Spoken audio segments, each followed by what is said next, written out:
الحمد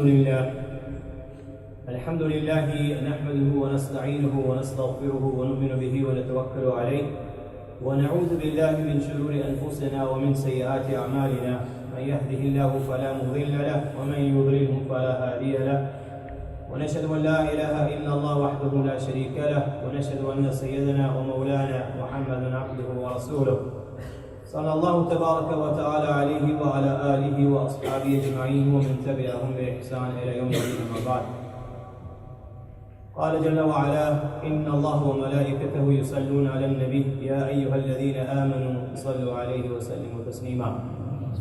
اللهم صل على محمد وعلى آل محمد كما صليت على إبراهيم وعلى آل إبراهيم إنك حميد مجيد. اللهم بارك على محمد وعلى آل محمد كما باركت على إبراهيم وعلى آل إبراهيم إنك حميد مجيد. قال جل وعلا: إن الله لا يغفر أن يشرك به ويغفر ما دون ذلك لمن يشاء. قال النبي صلى الله عليه وسلم: إياكم والشرك الأصغر. قال عليه الصلاة والسلام: من كذب علي متعمدا فليتبوأ مقعده من النار. قال عليه الصلاة والسلام: كفى بالمرء كذبا أن يحدث بكل ما سمع، أو كما قال عليه الصلاة والسلام. Respected ulama, respected elders, brothers, sisters, mothers, little ones, assalamu alaikum wa rahmatullahi wa barakatuh. After praising the Almighty Allah subhanahu wa ta'ala and sending his salutations upon our beloved Nabi Muhammad sallallahu alayhi wa sallam, I begin as always by first thanking you, my host, for giving me this opportunity to convey the message of Allah and His Rasul sallallahu alayhi wa sallam. I pray to the Almighty Allah that Allah accepts these efforts of yours in listening to this message, as I pray to the Almighty Allah that Allah accepts these efforts of mine in trying to deliver the message of Allah and His Rasul sallallahu alayhi wa sallam as it was revealed upon our beloved Nabi Muhammad sallallahu alayhi wa sallam in its true and pure form, without changing, without adding, without shying away from the truth. My young friends, may Allah accept from me. The title for today is the highlight and the dangers of the social media. I don't know about the highlight, depends whether you're still about. Because I'm just going to get comfortable. And that means I ain't going anywhere. So if we get to the highlight, I'll address it. You're already living it, you already know about it. But what I'm going to begin with is the dangers of social media. The internet,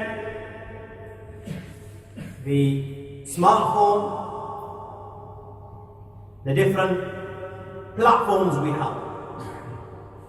And I'm not going to bore you with the slowing of the mind. People say it slows the mind, it's addictive, it leads to depression. Some will tell you, okay, you know what, these mobile phones cause cancer. You know, we're becoming zombies. I'm not going to bore you with anything like this. What I'm going to talk about is the impact it has on your iman. And at the same time, the harms in terms of your akhirah. My young friends, we are a very blessed people. So blessed, وَإِن تَعُدُّوا نِعْمَةَ اللَّهِ لَا تُحْصُوهَا. If you were to count the blessings of Allah upon you, and I can swear by Allah, your life will come to an end.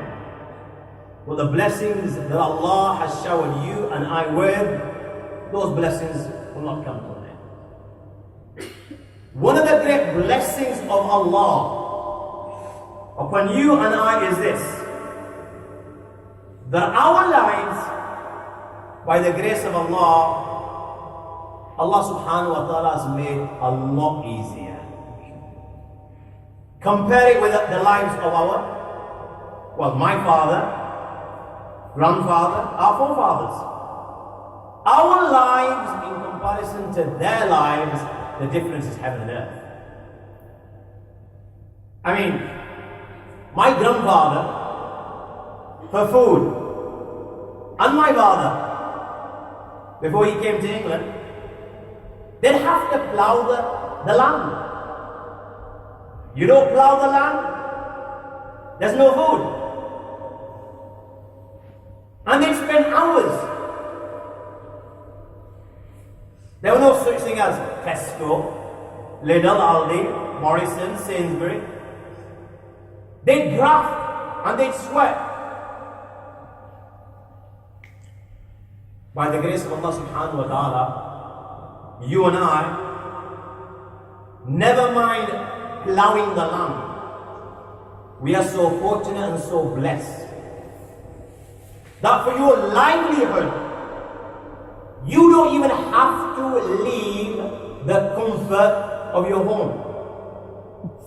In the comfort of your home, with ease, there are many people that are earning thousands and thousands of pounds on a daily basis.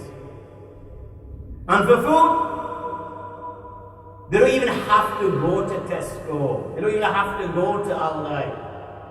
All they do is click a button. And you know what?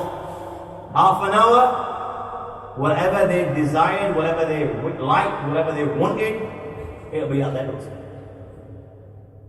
Our fathers, if they had some relatives living in another country, they couldn't speak to them. The only way they could communicate was either writing letters. I mean, I can remember it. When we were kids, what we would do is, the whole family would sit in front of a cassette player. A lot of these young nippers here don't even know what a cassette player is.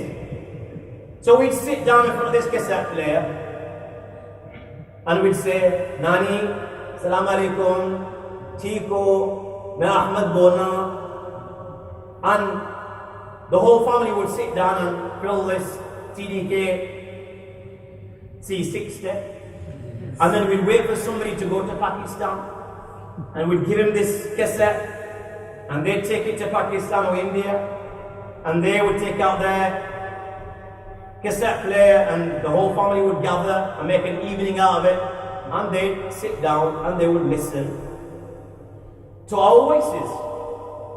This is how we would go about communicating with relatives that lived in a different country. By the grace of Allah subhanahu wa ta'ala, you're so fortunate that here and now, you want to speak to somebody in Saudi Arabia, you want to speak to somebody in Chile, you want to speak to somebody in Botswana, never mind speak to him. Whilst you're speaking to him, you can actually see him.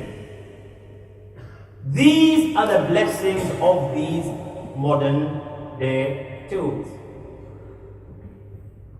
They are a blessing if you use them in the right way. Just like a knife. But if you do not use them in the right manner, then believe me, you're messing with fire. And in my opinion, not anyone else's, there is nothing more dangerous, and there is nothing that can corrupt your iman, and there is nothing that can take you to Jahannam quicker than this. And by the time I finish tonight, you'll understand exactly what I'm referring to. But I want you to bear this sentence in mind every time I mention something. There is nothing that can take you to Jahannam quicker than this. Look at the sins that you can commit. Look at how easy it is to commit sin. Once upon a time, it wasn't easy to commit sin. I'll give you an example. Maulana Hanif will be able to relate to this. Hafiz Bashir will be able to relate to this. And anyone that's knocking on now 50 and above. Yeah. My year. You know, when we were kids, Saturday night, young lads would look forward to the Saturday night. Want to go to some nightclub. But it wasn't as simple as just going to a nightclub. You'd have to plan it all week, maybe 2 weeks, maybe 3 weeks, in your heart and mind as to how you're going to go about doing it. Because you're living with your mother and father, 18, 20 years of age. How are you going to go to a nightclub? So you plan it all week. And all week you'll be making dua. I hope my father goes to sleep at night. Okay? I hope he goes to sleep at night. So you'd wait for your mother and father to sleep. You're already gone to bed, so your father thinks you're asleep. Once your mother and father have gone to sleep, you'll tiptoe down. And you'll take the clothes with you, so you'd be leaving the house in normal dress. And you take your clothes in the back. You close the door slowly. At the same time, leave your window open. And you'd go to some service station or some McDonald's and you'd get changes there. Get into your gear. And then you'd go to a nightclub. So if you're from Bradford, you never go to a nightclub in Bradford. You'd go as far as possible, as long as you can get back before Fajr, so that no one recognizes you. And you'd go, you'd pick up a bird or two, and do what you've got to do, and then you'd come back home. Lads used to climb drain pipes and get in through the window so that his father does not suspect anything. That was once upon a time. So even guna, zina, wasn't as easy. And today, you've got an app for it. Your game on, she's game on, fireworks. You don't even have to pay. It's as simple as this. This is why I keep on saying there's nothing that can take you quicker to Jahannam than this. Let me begin with the harms. And let me start with, you've gone online with a good intention. Okay? You've gone in line with a good intention. What's a good intention? You've gone to learn the deen of Allah. People go online to learn about Islam. Now look what happens. The young guy goes online to learn the deen of Allah. So he listens to some video on YouTube, or he goes on some social network and he's talking to people and he's asking for advice. Or he's surfing through the different websites that are at his disposal. Now this guy that's listening to that video, speaking to people online, going through them different websites, does not have a clue who the individuals are on the other side or behind that website. He does not know whether this person truly is an alim-e-deen or not. He does not know that website that he's looking through for information, is that a Qadiani website? Is that a Shia website? Is that an extremist website? Is that somebody just pretending to be a Muslim to mislead Muslims? He doesn't have a clue. How many people that joined ISIS were recruited online? Some of these people were innocent young individuals who only went online to learn the deen of Allah. They end up speaking to the wrong guy, listening to the wrong speaker, going through the wrong websites. He's been influenced by their version of Islam. And before you know it, he's become an extremist and he's been killed in Syria or whatever he's got. How many people, just by listening to the wrong scholar, have become Qadianis? How many people have become Shias.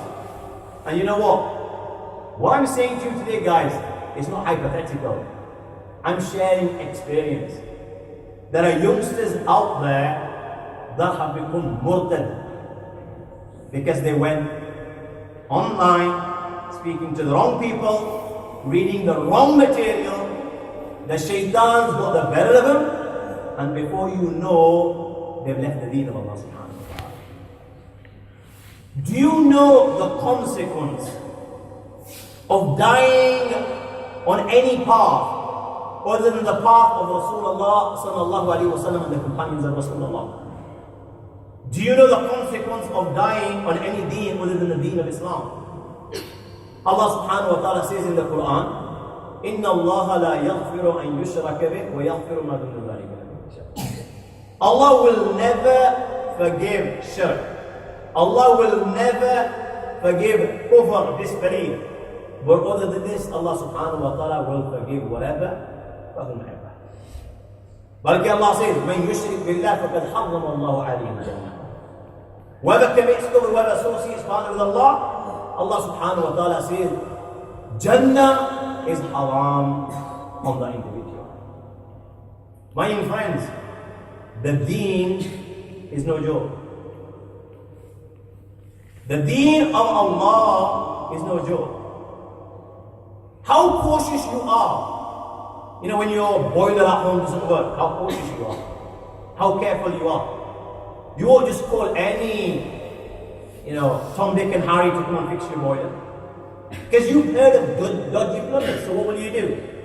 You ask around, you ask your friends, you'll ask them, can you recommend someone? Have you had work done by this person? How good is it? Why? Because you don't want a flood inside your house. You're very conscious of that. You're conscious of the harm. And that's why you'll be very, very careful when it comes to a boiler.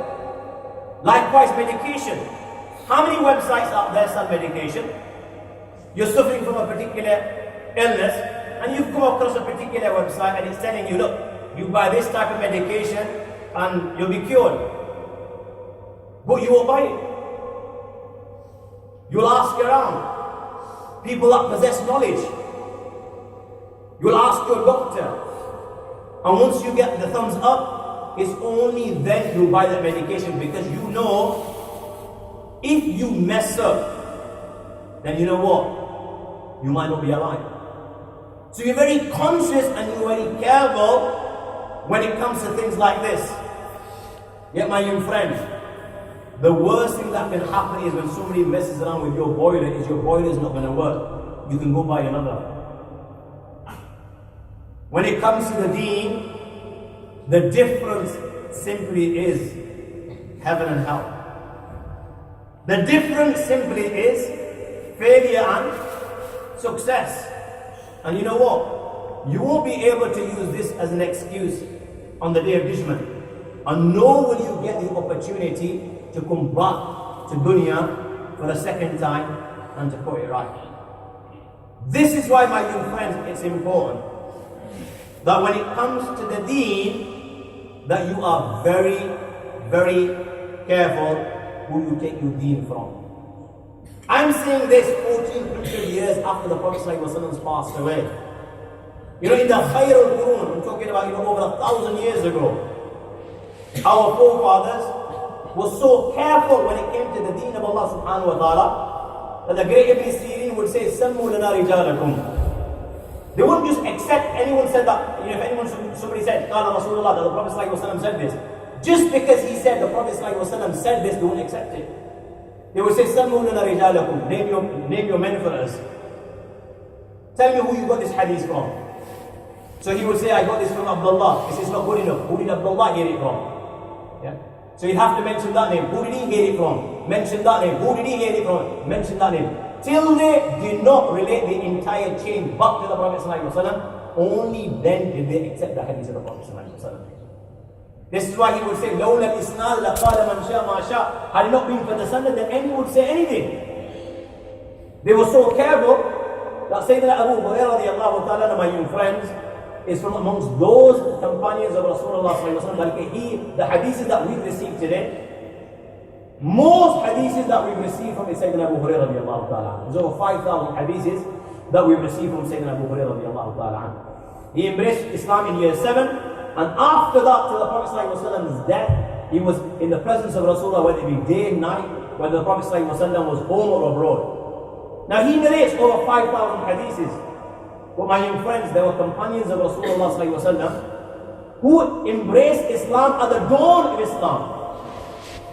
A lot before Sayyidina Abu Hurairah. And they spent more time with Rasulullah ﷺ than Sayyidina Abu Hurairah radiallahu ta'ala anhu did. But when you look at their hadiths, they do not narrate anything near what Sayyidina Abu Hurairah radiallahu ta'ala anhu narrates. And you know why? Simply because the Prophet ﷺ said, "Man kadhaba alayya muta'ammidan falyatabawwa maq'adahu min an-nar." Whoever attributes a lie to me, says something which I haven't said, then he should take his abode in the fire of hell. His outcome will be hell. That's why he will be in the akhirah. Fearing that they may attribute something to the Prophet ﷺ which he hasn't said, they were very cautious. They didn't relate as many hadiths. And a prime example of that is Sayyidina Zubair radiallahu ta'ala and Sayyidina Abu Bakr Siddiq radiallahu ta'ala. The hadiths that they narrate are nothing in comparison to what Sayyidina Abu Hurairah radiallahu ta'ala narrates. Why? Because they're very conscious with regards to the deen, in case they made a mistake. Sayyidina Abu Ayyub al-Ansari radiallahu ta'ala traveled all the way to Egypt for the sake of one hadith. And it was not because he did not know the hadith. He knew the hadith. The reason he traveled all the way to Egypt to meet Uqba was he wanted to see that the hadith that he heard from the Prophet ﷺ when he was in his majlis, years have passed by now, Prophet ﷺ has passed away. Does he still recall it exactly like the Prophet ﷺ said it or not? So this is why when he went there, Uqba narrated the hadith with regards to concealing the faults of the believer. Whoever conceals the faults of a believer in the dunya, Allah will conceal his faults in the akhirah. Sayyidina Abu Ayyub al-Ansari said to him, "Sadaqta, you've spoken the truth." This is exactly how I recall that the Prophet ﷺ narrated the hadith. This is how conscious they were. You know, the great Imam Malik, who doesn't know who Imam Malik is? 4 great Imams. Imam Abu Hanifa, Imam Malik, Imam Shafi, Imam Ahmad ibn Hanbal. Yeah. Sahib Muwatta. Look how careful he was when he came to the deen of Allah subhanahu wa ta'ala. He would only narrate Sahih hadith, and he would only narrate hadith from thiqa, reliable people. Balki, you know, when it came to giving fatwa, he would give fatwa. He only started giving fatwa when he asked his ustads, Imam Rabi'a and Yahya ibn Sa'id, "Do you think now I'm in a position to give fatwa?" Only when they ordered him and told him, "You are in this position," did the great Imam Malik start giving fatwa. Balki the great Abu Zur'a al-Razi, he would say, "I'm surprised how people give fatwa in Masail of Talaq when they memorize less than 100,000 hadith. I'm surprised at how people give fatwa in Masail of Talaq when they memorize less than 100,000 hadiths of the Prophet ﷺ. This is how cautious they were. Because they knew that the accountability will be great on the day of judgment. That's why they were very careful with regards to the deen of Allah. You and I are careful in terms of the dunya, but when it comes to the deen of Allah subhanahu wa ta'ala, we've got a very careful attitude. So that's why it's important that when it comes to taking the deen, you take it from your local scholars, or you take it from those that they recommend. And if you're going to go on the net, online, then you take it from those that they recommend online, and no one other than this, because you are playing with fire. Guys, it's so simple. You know, we're so ignorant in this day and age that I assure you, if you start with any learned person, you know, if you start with a learned Qadiani, or you start with a learned Christian, or you start with an atheist who knew his stuff, or a Shia that knew his stuff, my friends, and he quoted a few verses and a few hadiths of Rasulullah sallallahu alaihi wasallam, you'll be convinced. It's as simple as this. And that's not because what he's saying is haq or truth, it's down to our ignorance, because we possess no knowledge whatsoever, will be influenced, it's easy to influence and we will be deceived. And like I mentioned, the difference is you can't afford to take a gamble. You can't afford to mess up. The difference is between heaven and hell, and the difference is between failure and success. So that's the consequence when you've gone online for a good thing. Let's move on. You've gone online for something that's mabah, permissible. Something in which there's no thawab. And something in which there is no guna. For example, chit-chatting online, or was it playing games online, or reading tweets and sending out tweets. I mean, it's crazy, isn't it? You're a fan of Sister Kim Kardashian, and she tweets, "Boys, I broken wind," and he'll quickly pick up his phone. My God, Kim's broken wind, and he'll retweet that. He won't even think, and he'll retweet that. You're laughing, but that is the reality. Everyone's on the bandwagon. Everyone does it. They don't even think. How true it is. If Allah doesn't guide, you can't be guided. And if Allah doesn't give aql and intellect, you'll do it. I mean, look, what a waste of a life. You know why it's a waste of a life? Because many of us don't even know why Allah's created us. Many of us think that Allah subhanahu wa ta'ala has created this futile abath. Do as you please, when you please, and how you please. No, my new friend. Allah has created you and me for a purpose. Allah created you and me for a purpose. He gave us a life. He places on this dunya. And the only reason Allah placed you and me on this dunya, my young friends, is that we worship Allah subhanahu wa ta'ala. This is the primarily objective of creating human beings and placing them on the dunya. What's our purpose? Come on, guys. To worship Allah. وَمَا خَلَقْتُ الْجِنَّ وَالْإِنسِ إِلَّا لِيَعْبُدُونَ. Okay? Our purpose in life is to worship Allah. Let me ask you a question. How much worship have you done? How much worship have you done? Let me give you an example. You live for 60 years. As an example, average people live between 60 and 70. You live for 60 years. Disregard the first 15. Because all you did was play and nothing else. How many left? 45? Every day you sleep 8 hours a day. It's a third of a day, a third of your life. A third of 45, 15. How many have you got left? 30. From 60 you've got 30. Half of your life is gone. Most of us work 8 hours a day. A third of a day, a third of your life. Take away 15 from 30, how much have you got left? 15. A 60-year life you've gone down to 15. Every day you go to work, it takes you about half an hour there, half an hour back. That's another hour. Every day you eat 3 meals. You begin with your breakfast, lunch, supper. You take about an hour. Out of the 15, you've got 13 left. Yeah. Every day you're on the social media, the net, whatever it is, for a few hours a day. You know your 60 years have come to an end. Where have you fulfilled your purpose in life? Where have you fulfilled your purpose in life? We're all at it, and nobody realizes. My young friend, on that day, you will not move. لن تزول قدم عبد حتى يسأل عن أربع عن عمره فيما أفنى. You will not move on the plane of resurrection on a day when Allah will be angry like never before. ليس بينك وبين الله حجاب. There will be no barrier between you and Allah. There will be no veil between you and Allah. There will be no curtain between you and Allah. It will be you, your master, you, your Khaliq. Jannah to one side, Jahannam to one side.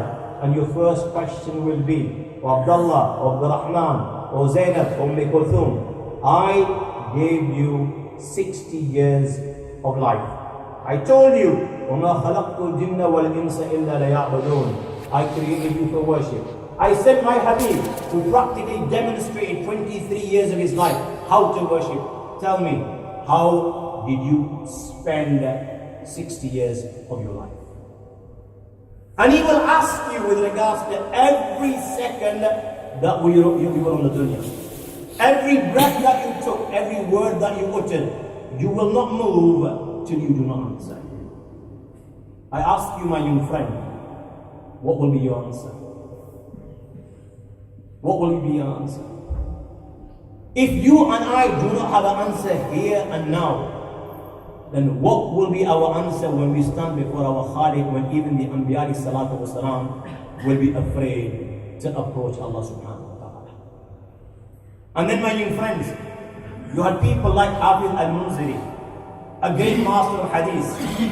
His famous work is At-Targhib wa Tarhib. His son was also a master of hadith. Hafiz al-Munziri would only leave his madrasa for Salatul Jumu'ah. You know, when his son died, who was a master of hadith, he offered his janazah in the madrasa, and then he escorted the body to the door of the madrasa. And when he got to the door of the madrasa, tears began to flow from his eyes. And he said, addressing him, "Oh my son, I now leave you in the hands of Allah." And my young friends, he did not even participate in the burial of his own son, his own flesh and blood. Why? For these people, my young friends, they realize the importance of every second of life. And they were conscious of this accountability. For these people, it wasn't just about spending every second in obedience. It was about maximizing their return in terms of their akhirah. I have 10 minutes. I could do this thing, it can bring me 1,000 good deeds. I have 10 minutes. I could do this thing, it can bring me 1,000,000 deeds. What should I spend my 10 minutes on? On this or this? They will take this. You had people like Ubayd ibn Ya'ish. He was the teacher of Imam Bukhari and Muslim. He says, for 30 years of my life, I did not eat in my own hands. I couldn't afford to waste a second. You know what he would do? His sister would take the morsel and she would place it in her brother's mouth. He says, whilst I continued writing the hadith of the Prophet sallallahu alaihi wasallam.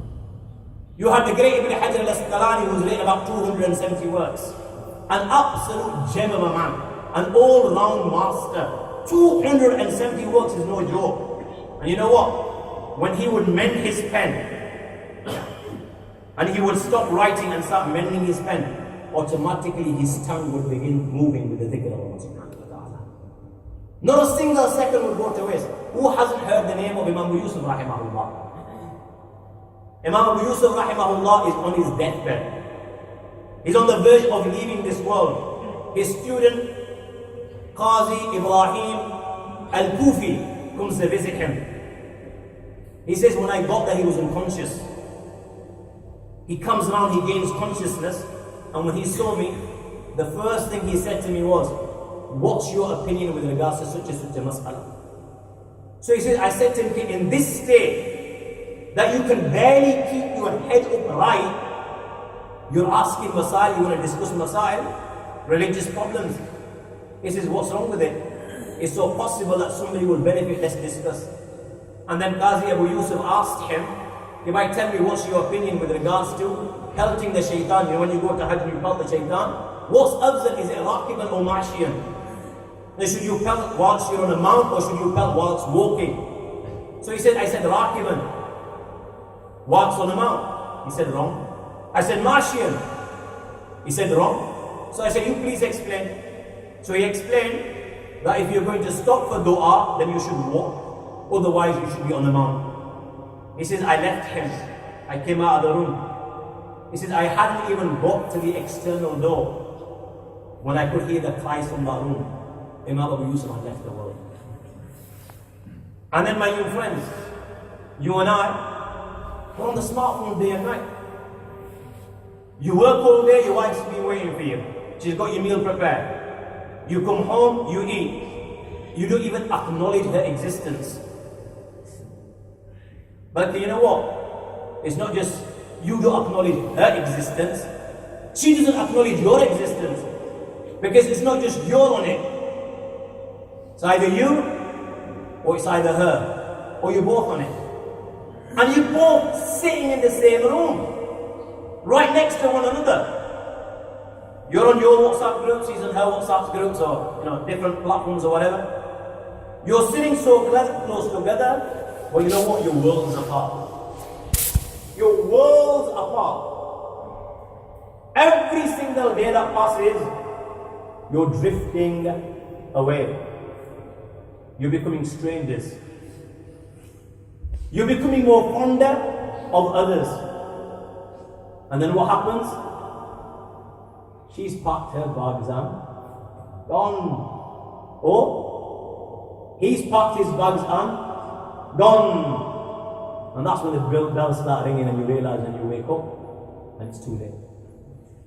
Your marriage is wrecked. Again, this is not hypothetical. It's happening.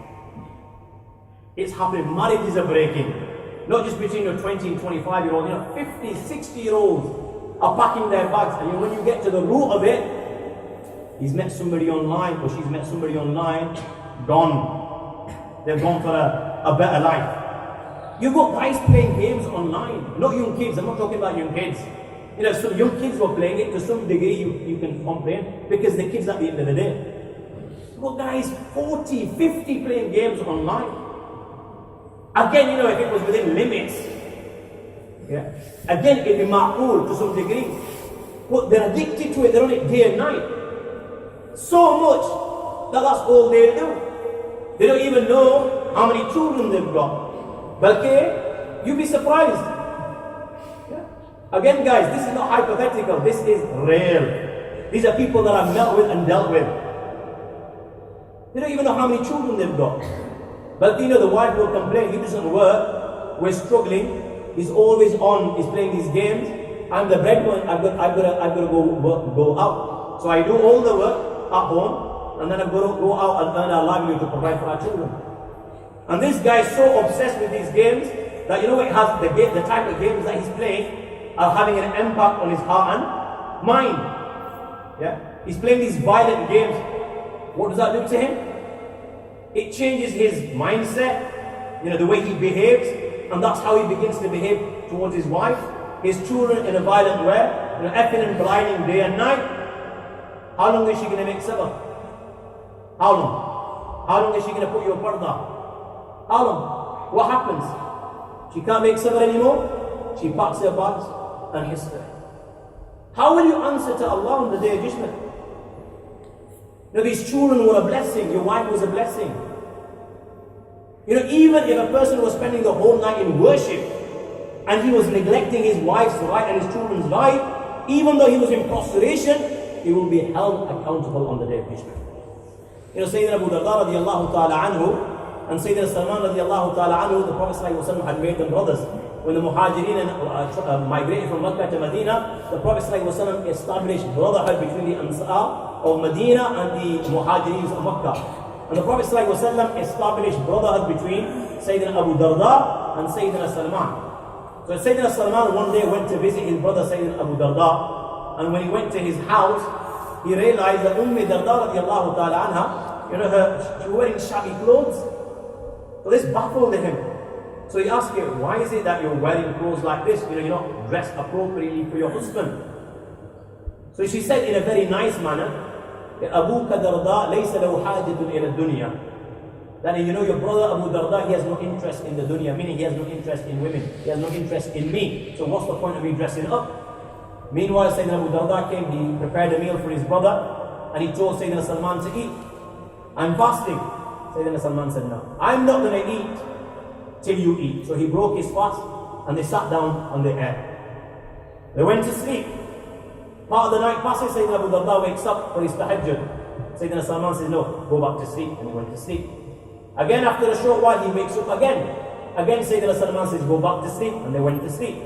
In the latter part of the night, Sayyidina Salman woke his brother, Sayyidina Abu Darda, and they both got up and they offered that tahajjud. And this is when Sayyidina Salman said to him, "Ya Abu Darda, inna li rabbika alayka haqqa, wa inna li nafsika alayka haqqa, wa li ahlika alayka haqqa, fa'ti kulla dhi haqqin haqqa." That your Lord has rights upon you. This body, you can't abuse it. This body has rights upon you. Your children have rights upon you. Your wife has rights upon you. Everyone that has right upon you, fulfill their due, give them their due. In another hadith, the Prophet ﷺ said, وَرَجُلْ فِي أَهْلِ بَيْتِهِ رَاعٍ وَمَسُولًا رَعِيَّتِهِ. That a person is a shepherd with regards to his family members, to his household, and he will be questioned with regards to this on the day of judgment. You don't give them their fair due, you don't give them their attention, you don't take care of their zuriyah, provide for them, their livelihood, you don't save them from the fire of hell by educating them, then my young friend, you will be questioned on the day of judgment. That's two things I've mentioned. When you've gone online, I'm keeping this brief, guys, because there's quite a few things I want to mention and cover as much as possible before I get my red card and my marching orders from my companion and friend Maulana Hanif. The consequence of going online for a good reason, you could end up in hell. And consequence of going online for something that's permissible, accountability on the day of judgment. Major accountability. Let's move on now to the delicate things. Going on and doing something haram. Let me give you an example. How many different types of zina do we expose ourselves to when we go online? You know, zina in itself is a major sin.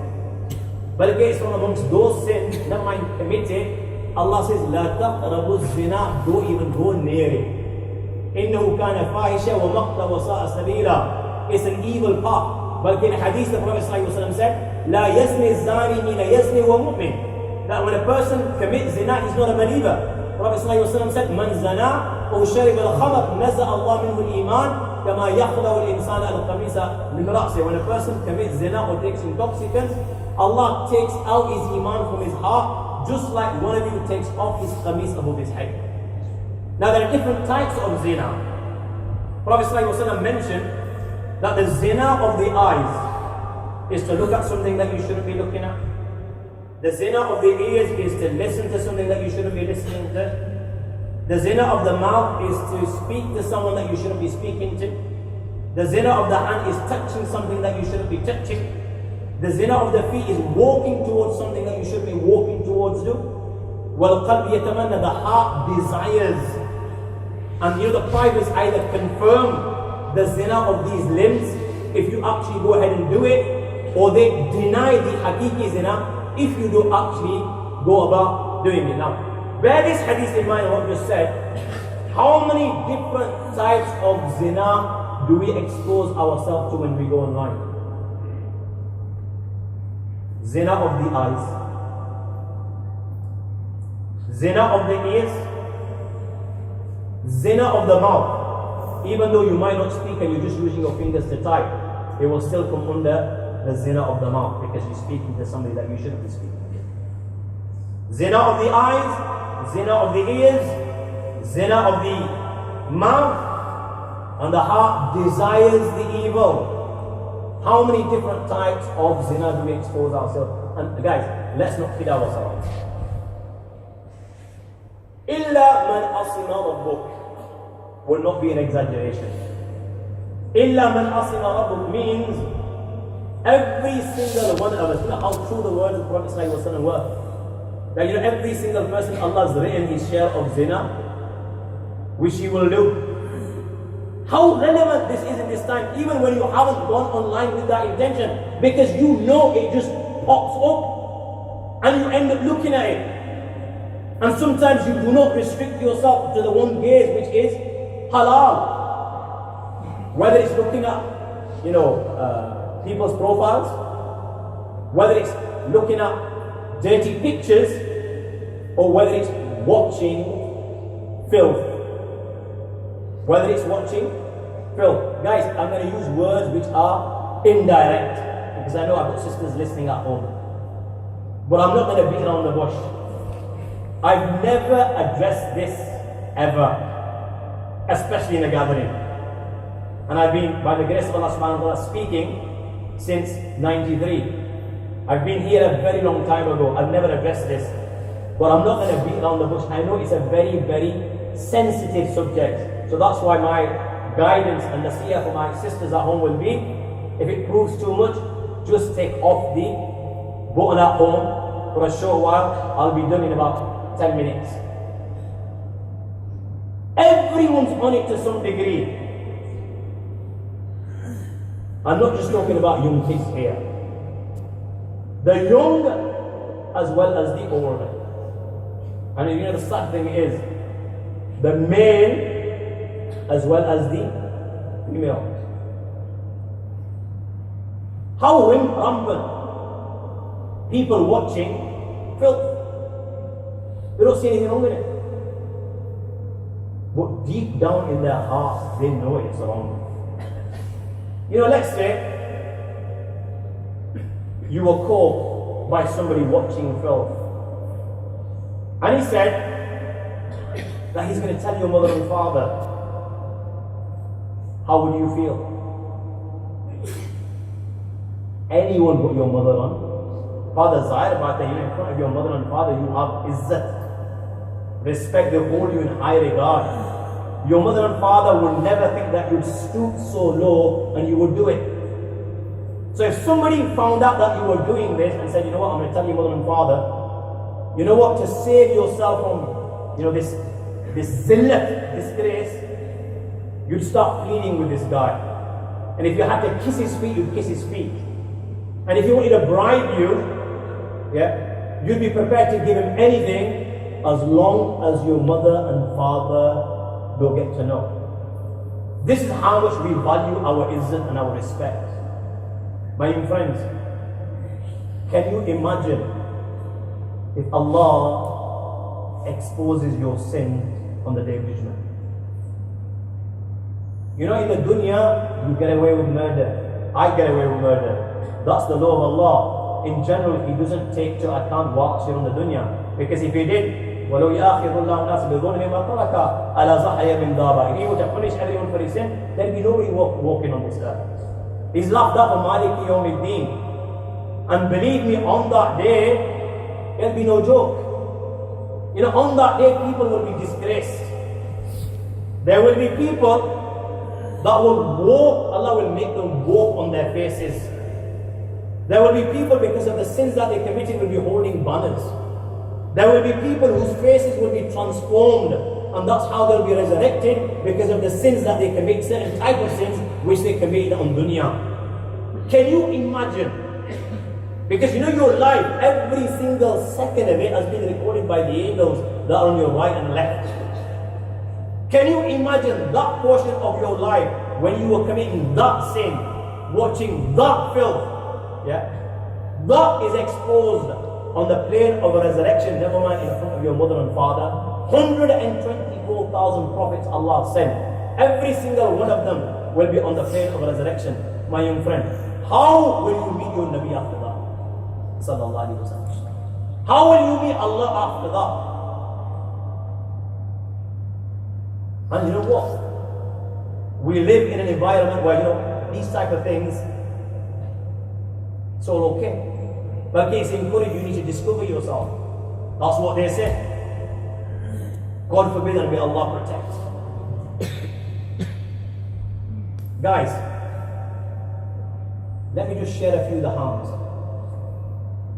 What happens when you watch this filth? What will happen?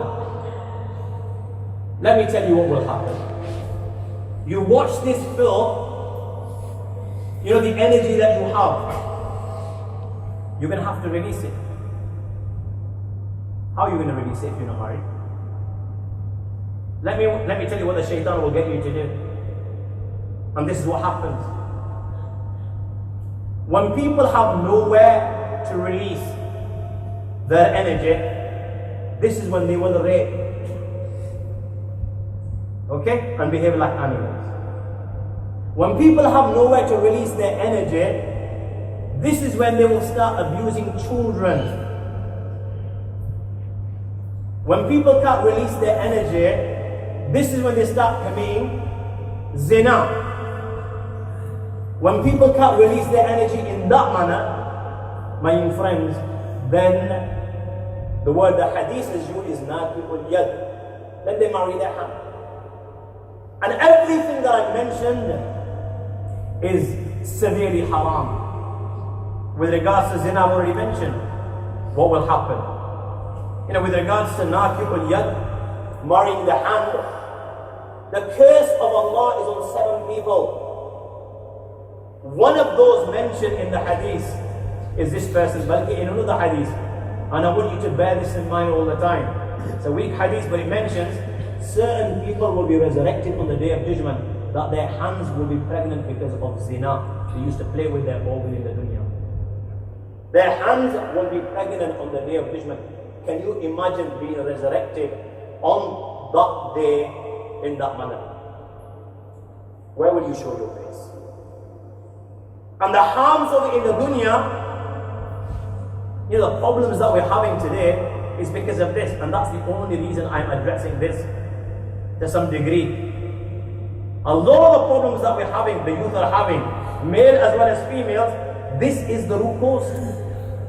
I'll give you an example. One of the problems as a result of this is premature ejaculation. And again, guys, it's not hypothetical. I'm talking about youngsters who I've spoken to. And when we get to the root cause, this is it. Can you imagine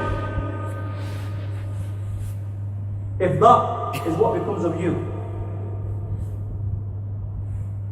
I'm just going to share something with you which I've shared with which I've shared with a lot of youngsters. Son, listen very carefully to me. You've got married. You're in your prime. You've come home to your wife. And you know what? You've cocked up big time. What I'm referring to is, indirectly, is you've come to your wife and you couldn't satisfy because you released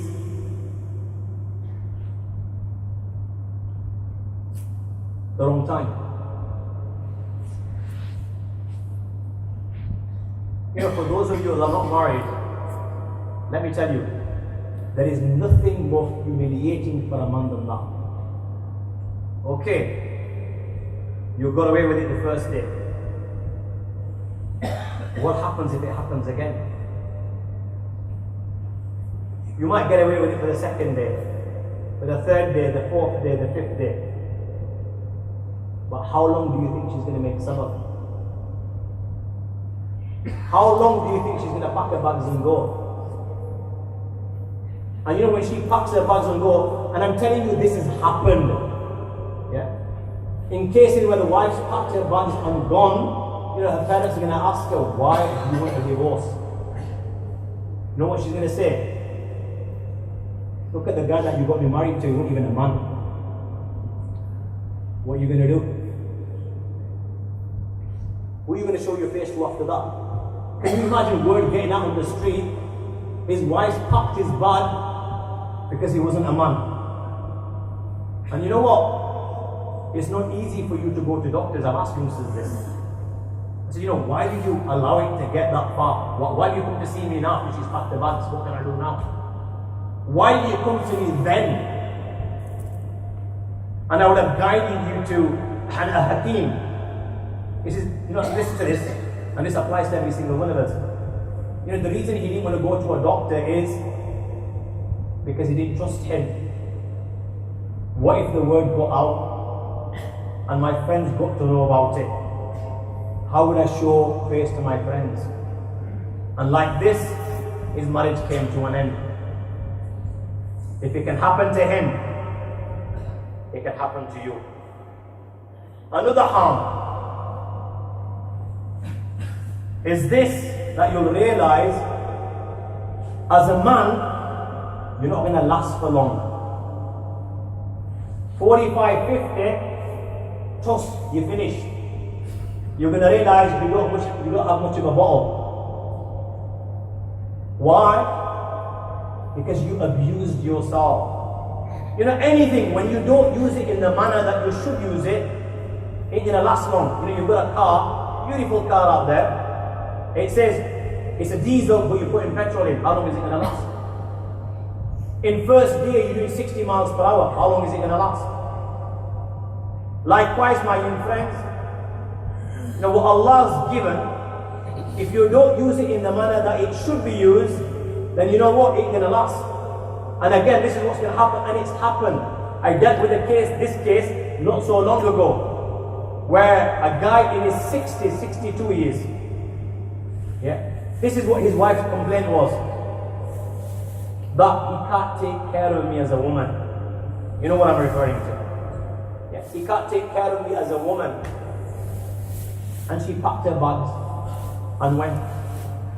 And she told the world as to why she... No, let me tell you what she said to him. She said to him, find me a man and get me married to someone, and after that you divorce me. While she's in his nikah, she said to him, get me married to another man, and after that you divorce me. Another harm.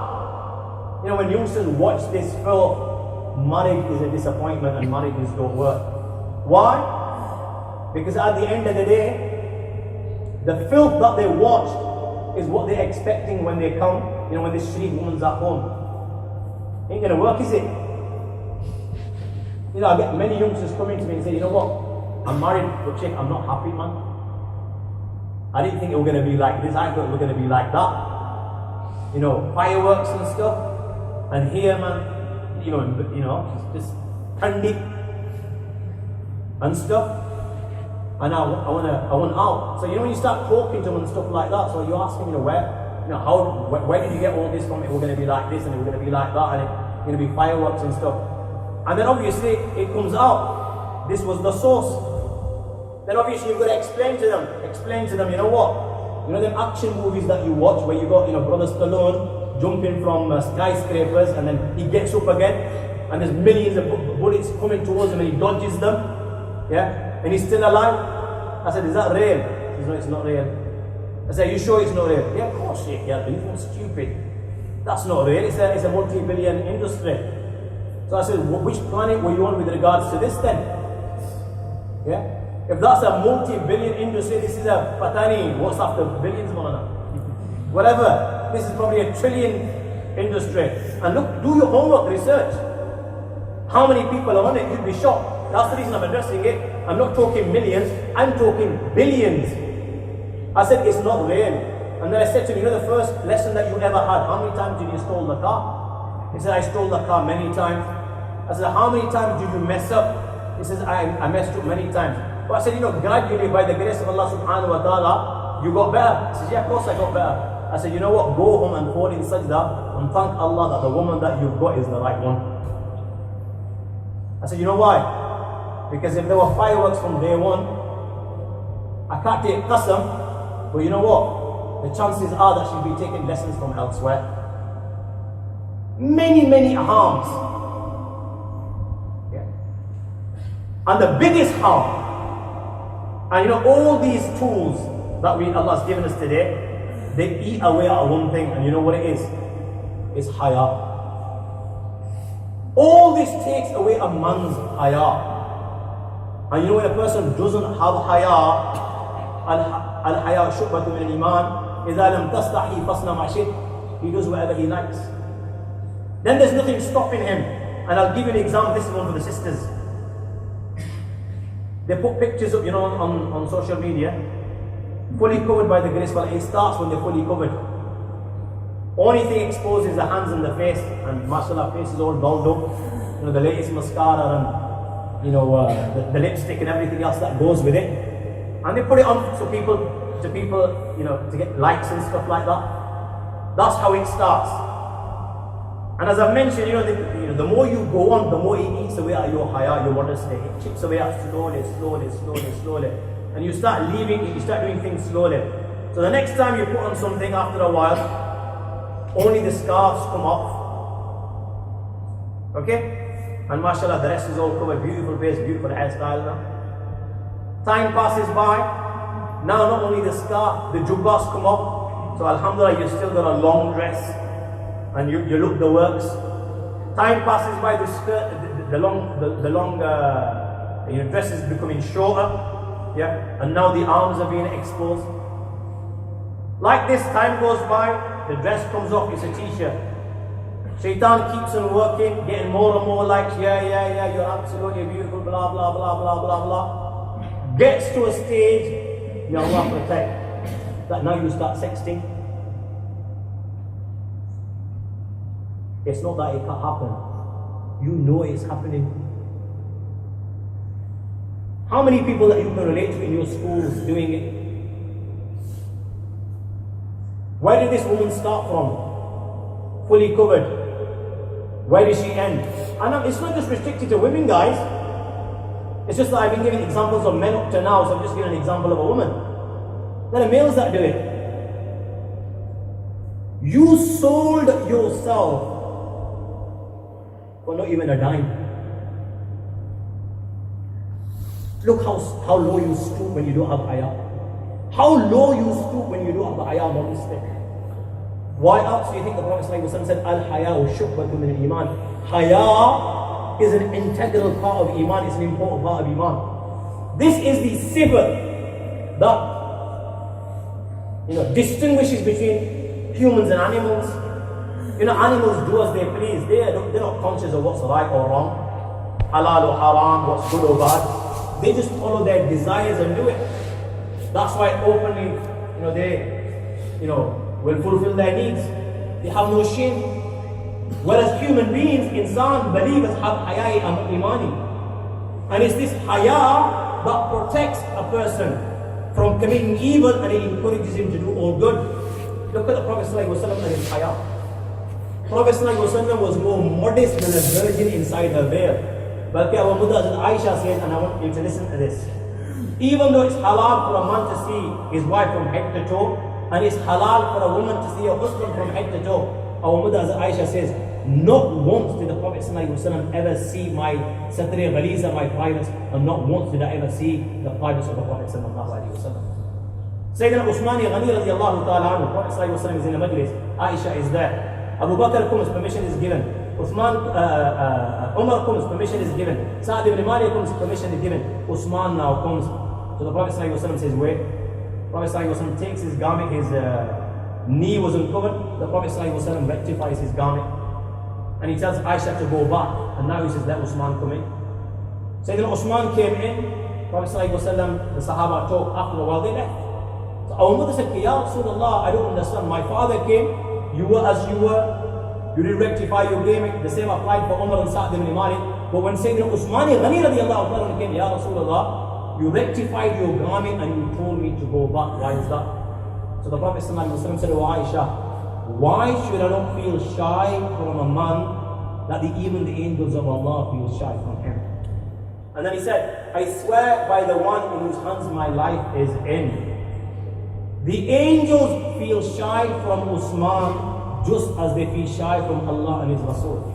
Sallallahu Alaihi Wasallam. And if he entered whilst you're next to me, his head would be lowered and he would not utter a single word till his departure. Sayyidina Usman, when he would be at home alone and the door was locked, even then he wouldn't uncover his clothes to pour water over his body.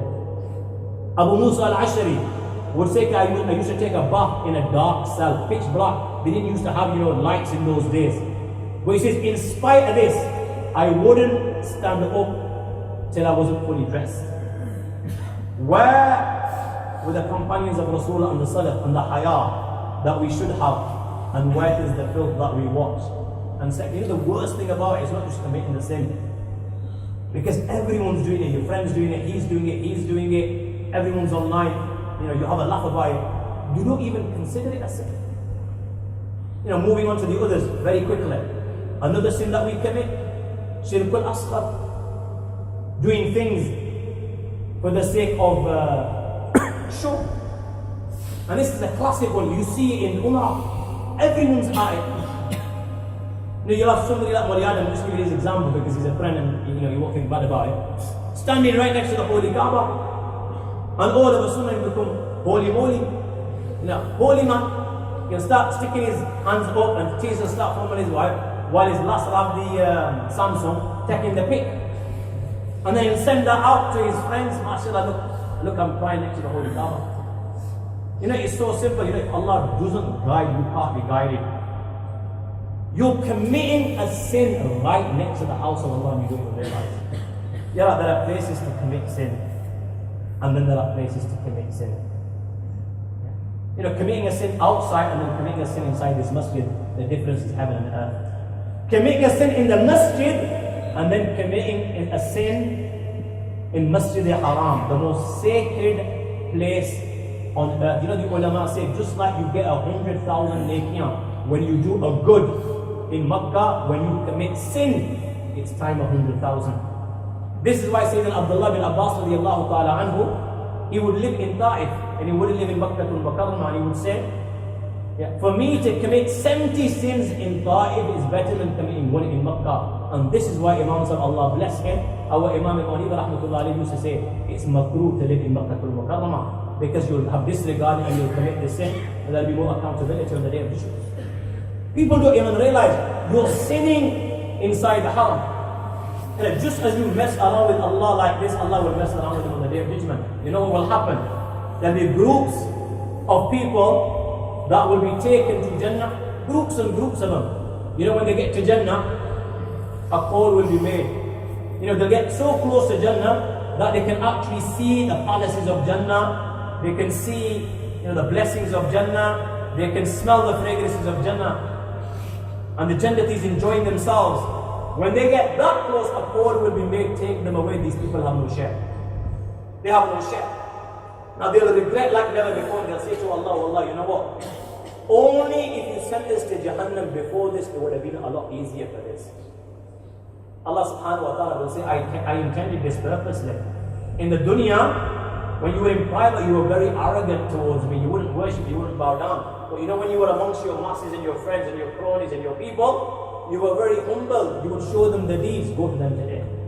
So Allah will do exactly the same thing. You used to pretend I'm giving this deed to Allah. In reality, you won't. You were doing it for someone else. On that day, Allah will do exactly the same. He'll pretend to give you Jannah. And when you're so close to Jannah, my young friend, He will say, Chick, you know what? Chick, that's your outcome. Go, Jahannam. First person to be judged on the day of judgment will be who? Mujahid, that used to do jihad for sure. Person who Allah blessed with wealth, that used to give wealth for sure. And a qari and alim, that used to teach people for sure. Anyway, very, very quickly guys, another sin that we expose ourselves to. This is again, what I'm talking about today is what's rampant. Okay? Another sin that every single one of us, well, I won't say every single one of us, a lot of people expose themselves to, is WhatsApp videos. We share WhatsApp videos which have haram content on them, even if it's a little. We receive that many videos a day that halal and haram doesn't even cross the mind. And I'm not talking just about the average guy, people like me in my position as well. And may Allah protect every single one of us. Whether it's the learned or the non-learned. Al-Baliyatu idha amma takhaffat. When everyone starts doing something, people don't see anything wrong in it. Why? Because you see this guy doing it, you see that guy doing it, you don't see anything wrong with it. Now, so many videos we receive on a daily basis that we won't even analyze it. Our thought might, process won't even go. Is the content here halal or haram? That won't even cross our mind. And we'll just send it. So you on your mobile phone, you're on 10 different groups. On each group you've got 250 people, that's 2,500 people. You've sent it to 2,500 people. They receive the same video, got a buzzer of it.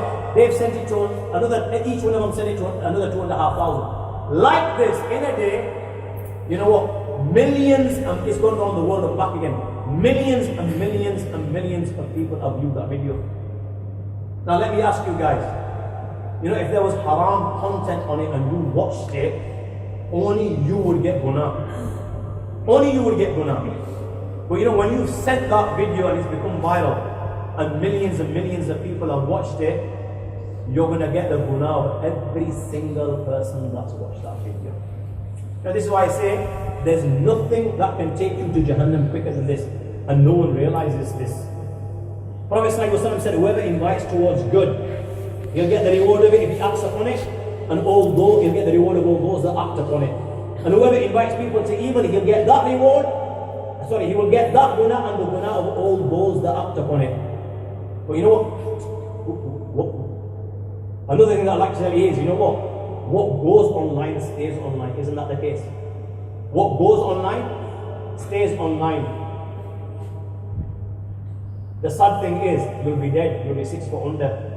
You were supposed to have done sadaqah, jariyah, bit a masjid, madrasa, so you get in the neki and everything. You're 6 foot under, and people are watching this and will continue to watch it right till the day of judgment.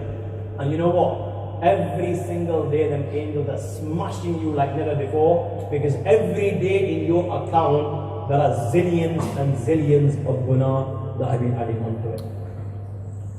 Don't take it lightly. Just because something has a dini content on it, it's an Islamic message, but it has something haram to it, it doesn't make it halal.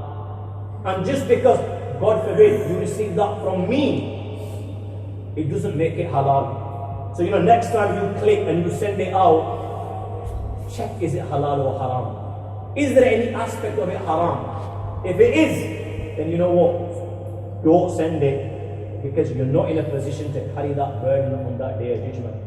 How much good have you got to your name that you're taking on all these zillions and zillions of naked? Whilst we're on videos, to get likes, what do people do? Anything. People nowadays, and you see all types of videos from, astaghfirullah, old men making, humiliating themselves, and they don't even realize it. But everyone's doing this just to get likes. To get likes, people will do anything. You'll see videos of people enjoying themselves on, in some posh restaurant or some nightclub. He's got 2-3 girls around with him, and he's, snorting cocaine and things like this, and he's sending that image out.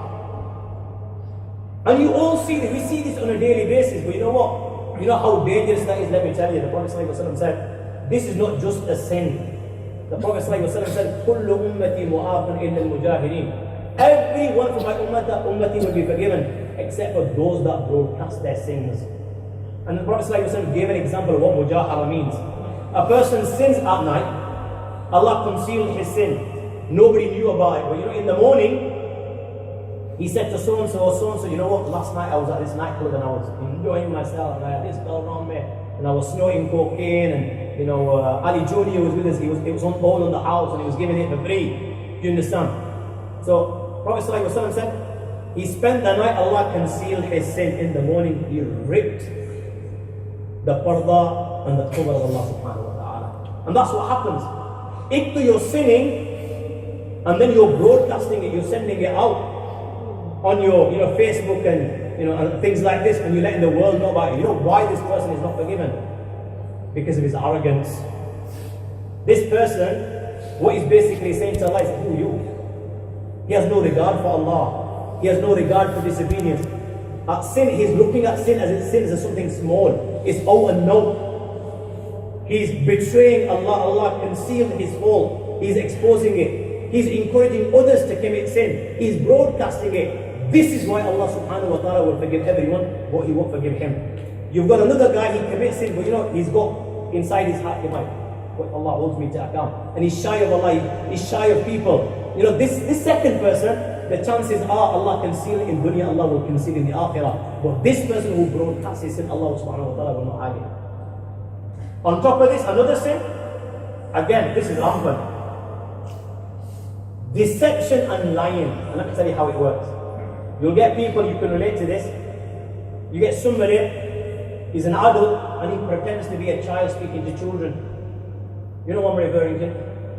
You get people, his name is Abdullah. He's heard about this last called Jeanette. So he pretends to be Sheila. So he can speak to Jeanette and get to know everything about her. Or, you put something, you're selling something online. So what do? You You get somebody like me to bid for the item, so that you can get a better price for the item that you're selling. Happens all the time. Or you're playing about with the Photoshop and you're deceiving people through that. There are people that go online pretending to be muftis and giving fatwas and guidance when they're not. You get people online selling items pretending they're from England when in reality they're made in China. So common, everyone's eye. Deceiving and lying are two attributes of the munafiqeen. The munafiqeen would come to the Prophet ﷺ and the believers and say, we're believers, yet in reality they were not believers. Again guys, I'm just going to highlight this because it's an hour and I don't like speaking more than 8. 1 hour 15 is it? Like you telling me pack my bag. Will you pack the conveyor? Are you? No, the only reason I'm asking because the beer's in it. I'll pack my bag and finish. 5 minutes? 10 minutes. 10 minutes. We're beginning on 10 minutes guys. The next sin is ungratefulness and jealousy. How does that come about? You've got somebody like me, just an example. You know, I've got a picture of mine. I'm driving this Ferrari. Yeah, I don't really have one, guys. In case you think, oh, this is a good occupation to be in. Yeah. No Ferrari, nothing. Look if I've got a donkey. Allah shukr. So I put online, I'm driving this Ferrari, or I'm dining in your Shard or something, some nice restaurant. I'm working in these fancy watches, big dial, and you look at it, and you think, you know what, this guy is living it large, man. Look at him. He's blessed, man. You know, this is the life to live. And you think, you know what, look at his mother and father, yeah, they give him everything, and my mother and father don't give me hope like this, man. Yeah? You're becoming ungrateful of Allah subhanahu wa ta'ala's blessings. Because in reality, you don't even know how blessed you are. Compare yourself with millions out there in Syria at this moment in time that don't even have a morsel to eat. How are you going to realize how blessed you are when you're looking at the elite? What did the Prophet ﷺ say? Look at those below you. If you look at those below you, that's when you're going to realize how blessed you are and how much Allah showed you blessings. That in turn, what does it do to you? It deprives you of blessings because Allah says, لَإِن شَكَرْتُمْ لَأَزِيدَنَّكُمْ. If you're grateful, I'll give you more. If you're ungrateful, it's my punishment. On top of that, another sin, jealousy. When you see, next man's doing it, it burns you inside. And the deadliest disease of the heart is jealousy. Deadliest disease of the heart and root to many evils is jealousy. The Prophet ﷺ said, beware of jealousy, for it eats away good deeds just like fire eats away at wood. In another hadith, the Prophet ﷺ said, this is the shaver. And I don't say it shaves the hair, it shaves the deen. You know how it shaves the deen? It encourages you to do many other guna. You're jealous of someone, what you're going to start doing? You're going to start backbiting him. Whenever you get the opportunity, you're always going to abuse him. You're going to swear at him. Yeah? You're going to compete with him. If it ever gets to a stage, you'll fight with him.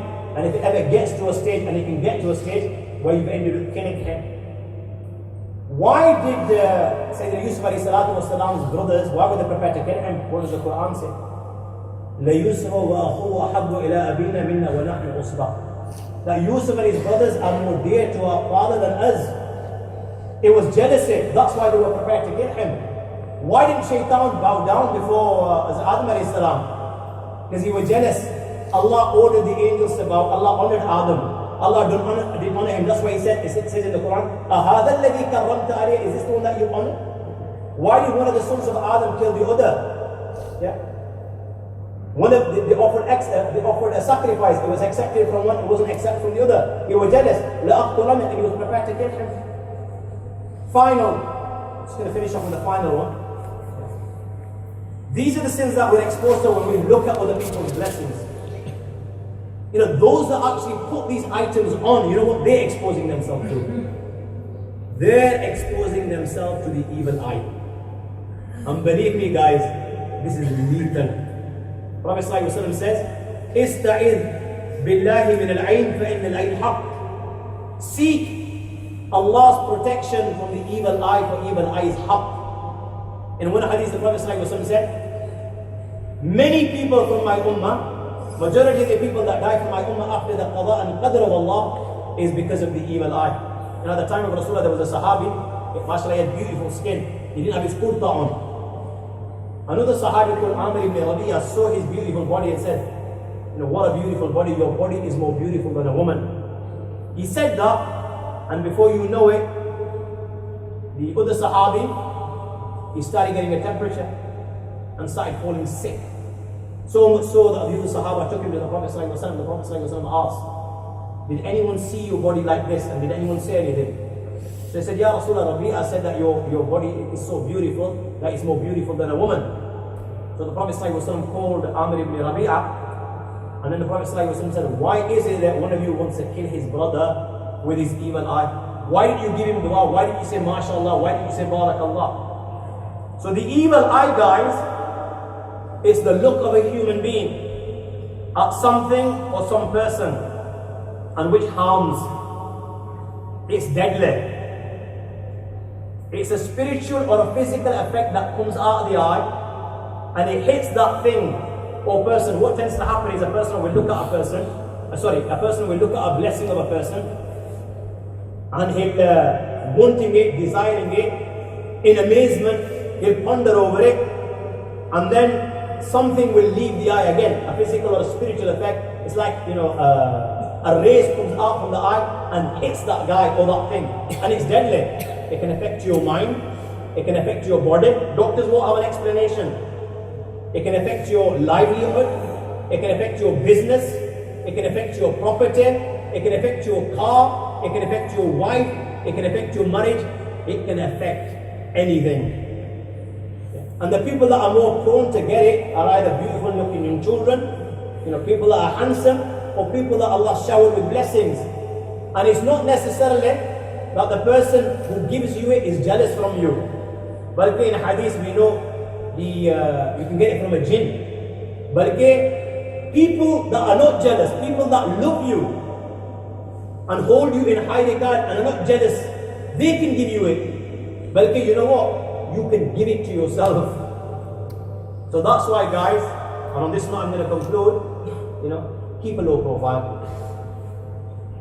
If you're going to flaunt it and boast and show it, then you're doing is digging a grave for yourself. These are just some of the harms. And you know what? The sad thing is we're doing this on a daily basis and we're doing it in real life. In real life, you can't commit as many sins and that quick that you can commit on the net. Without doubt, it's a blessing of Allah subhanahu wa ta'ala, because when you do good on it, just like it takes you to the lowest rank in Jahannam, when you do good on it, and if you use it for a good means, it can take you up there with our Prophet sallallahu alaihi wasallam. But we need to be honest with ourselves.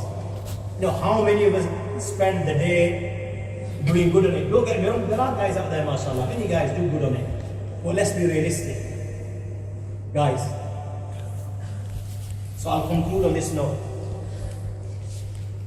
Leave it. The best thing that you can do is get rid of it. That's the best thing that can happen for you, your wife, and your children. That's the best thing that can happen. Just get rid of it. If you can't get rid of it, then limit its use. You understand? Limit its use. And I mean limit its use. Only where there's a dire need. You'll survive without it. I mean, people of our era will realize we didn't even used to have phones in our house when we survived. There was hardly a car on the street and we survived. So it's not that important that you can't survive without it. The ajeeb thing is, the people that created all these things, they don't even use them. And they don't even allow their children to use them.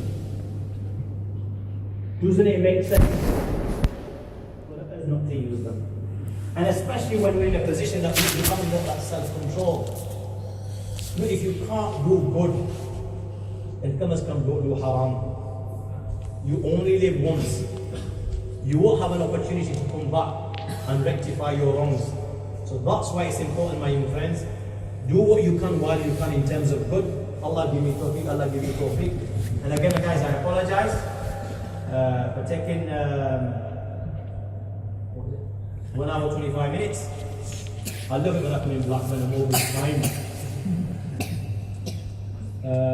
And guys, I know there were things that I said that were sensitive. But guys, let's not kid ourselves. Those that live in the modern world, I know some of my elders won't be able to relate with this because by the grace of Allah they were brought up in a pure era. Yeah? But you know what I've touched upon is nothing in reality in comparison to what's actually happening. What's actually happening in school, what they know, what they do, what I've touched upon, it's nothing. And you know, if we don't touch upon these things, everyone knows everything, but they don't know the Islamic perspective to it. So how are we going to get it out to the masses? So again, before I finish, I apologize. If what I've said offended someone, then let me assure you, my intention wasn't to offend, but it was to highlight a problem and the solution to that problem.